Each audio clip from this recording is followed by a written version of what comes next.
हैं जब सब सो जाते हैं तब शमशान में मृत शरीर जाग जाते हैं, शव साधना से। ऐसी साधना जिसके बाद साधक का लौटना मुमकिन ही नहीं है। The most dangerous black magic in the world, शव साधना। बंगाल के एक ऐसे शमशान घाट में जहां काला जादू अपनी चरम पर है, तारापीठ का शमशान। ये कहानी है महेश की।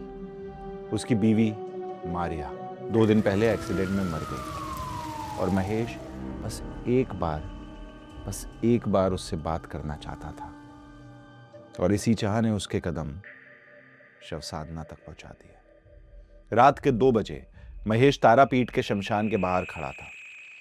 अंदर चिताओं से उठता धुआं था और एक गहरी खामोशी। दूर एक अघोरी बैठा था किसी लाश की छाती पर।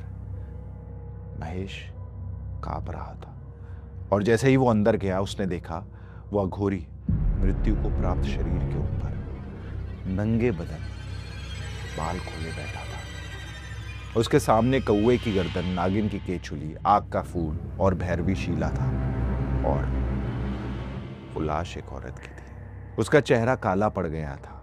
उसकी आंखें आधी खुली आधी बंद, मुंह थोड़ा खुला हुआ। अघोरी के हाथ में एक खोपड़ी, उसके चारों तरफ माला जो इंसान की हड्डियों से बनी थी। वो अघोरी मंत्र पढ़ते जा रहा था और तभी रुका। क्यों आया या? महेश हड़बड़ाकर हाथ जोड़ने लगा। वो सुना था शव साधना, एक बार बीवी से बात कर दी है उसके बिना। अघोरी ने उसे बीच में ही रोक दिया और फिर उस औरत की लाश की उंगली हिली। महेश के पैर वहीं जम गए। फिर लाश का हाथ उठा। तांत्रिक का मंत्र और तेज हो गया और फिर लाश की गर्दन उठी। धीरे धीरे उसका सर ऊपर आया। उसकी आंखें पूरी तरह खुल गई थी पर उनमें कोई पुतली नहीं थी, सिर्फ सफेदी। और वो बोली, पर वो आवाज औरत की नहीं थी। वो आवाज गहरी, भयानक, नॉन ह्यूमन थी। क्या चाहिए तुझे?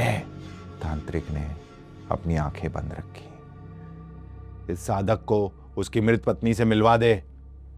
लाश मुस्कुराई, एक भयंकर मुस्कान। तो ला उसकी लाश यहां शमशान में। और ये कहते ही लाश वापस गिर गई।